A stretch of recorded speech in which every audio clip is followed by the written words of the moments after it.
ബാങ്കിന്റെ മുന്നേ നിങ്ങൾ അല്ലാഹു സല്ലി അലാ സയ്യിദിനാ മുഹമ്മദ് അത് പറയോ? ഇല്ല. നിങ്ങൾ പറയില്ല? ഇല്ല. അതെന്താണ് കാരണം? റസൂലിന്റെ കാലഘട്ടത്തില് ബാങ്കിന്റെ മുന്നേ അല്ലാഹുമ്മ സല്ലി വസല്ലിം അലാ നബീന മുഹമ്മദ് പറഞ്ഞിട്ടില്ല. അതുകൊണ്ടാണ് നിസ്കാരത്തിൽ പറയുന്നത്. നിസ്കാരത്തില് ചെയ്തത് കൊണ്ടാണ് നമ്മള് ചെയ്യാത്തത്. എന്തിനിപ്പോ നബിയുടെ പേരില് അള്ളാഹ് നിസ്കരിക്കുമ്പോ അതിന്റെ ഇടയിലൊരു സലാത്ത് പഠിപ്പിച്ചതാണ്. സലാത്ത് അല്ല ഞാന് അള്ളാഹ് എന്തിനാ നബിയുടെ ആവശ്യം?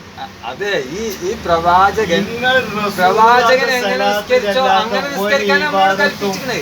അള്ളാഹ് പറഞ്ഞതാണ് ഇന്റെ അടുത്തേക്ക് എത്തൂല.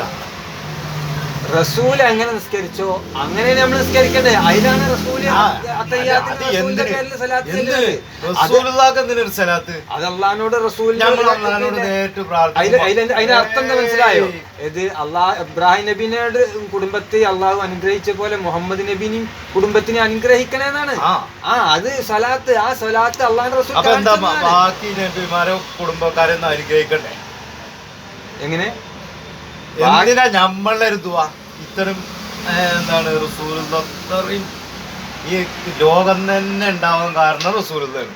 പിന്നെ നമ്മളെന്തിനാ റസൂലുള്ളാഹിന്റെ കുടുംബത്തിന് ലോകം തന്നെ ഉണ്ടാവാൻ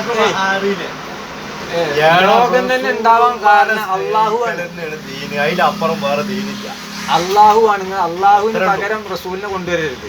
ലോകം ഉണ്ടാവാൻ കാരണം അള്ളാഹു ഉദ്ദേശിച്ചത് കൊണ്ടാണ് ഈ ലോകം ഉണ്ടായത്. അത് ഒരിക്കലും ലോകം ഉണ്ടാവില്ല. ലോകം തന്നെ പടക്കാൻ കാരണക്കാരൻ അത് തെറ്റിദ്ധാരണയാണ്. അത് അള്ളാഹുവിന്റെ തീരുമാനത്തിലാണ് ഈ ലോകം സൃഷ്ടിച്ചിട്ടുള്ളത്. അത് മൗലൂദിൽ ഏതോ ആരോ പറഞ്ഞുണ്ടാക്കിയ സംഗതിയാണ്. അത് ഇതേപോലത്തെ തെറ്റുകളാണ് മൗലൂദിലുള്ളത്. റസൂലുള്ള മദീനത്തേക്ക് വരുമ്പോ ഒരു സഹാബി തമീമുൽ അൻസാരി തോന്നുന്നു 2 ദിവസം ഈത്തപ്പനയുടെ മുകളിൽ കയറി കാണാനുള്ള ആകാംക്ഷ ഉണ്ട്. അല്ല, ഞാൻ ആ അതിശയില്ല. പക്ഷെ പിന്നെ എന്ത് പല്ലുപൊട്ടി ഇതറിഞ്ഞ ഉവൈസുൽ ഖർനൈനി നബിനെ കണ്ടിട്ടില്ല. സഹാബിയല്ല. ഉവൈസുൽ ഖർനൈനി പല്ല് അപ്പൊ പൊട്ടിച്ചു. അത് ഏതാ ഹദീസ്? ലൈഫായ ഹദീസായിരിക്കാൻ സാധ്യതയുണ്ട്. അറിയില്ല. നമ്മള് ചെറുപ്പം മുതൽ വായതിലും ഇതിലും പഠിച്ച കേട്ടു. അങ്ങനെയല്ല. അതിന് കാരണം എന്താ അറിയാം? ഈ ഉവൈസുൽ ഖർനൈനെ കുറിച്ചിട്ട് അങ്ങനെ പല്ല് പൊട്ടിക്കാനുള്ള അവകാശം ഇല്ല സഹാബിക്ക്. കാരണം എന്താ വെച്ചാൽ സ്വന്തം ദേഹത്ത് ദ്രോഹിക്കാൻ പാടില്ല. അല്ല, അത് സ്നേഹമല്ല. അള്ളാഹുവിന്റെ റസൂൽ തടയുന്നത്. അപ്പൊ ഈ സംഗതി പറഞ്ഞ ഹദീസ് തെറ്റാകാനാ സാധ്യത, വൈഫാകാനാ സാധ്യത. അതാണ്. അപ്പൊ ഇതിനെ കുറിച്ച് പഠിക്കും. അത് ലൈഫാണോ സഹിയാണോ എന്ന് പഠിക്കാതെയോ?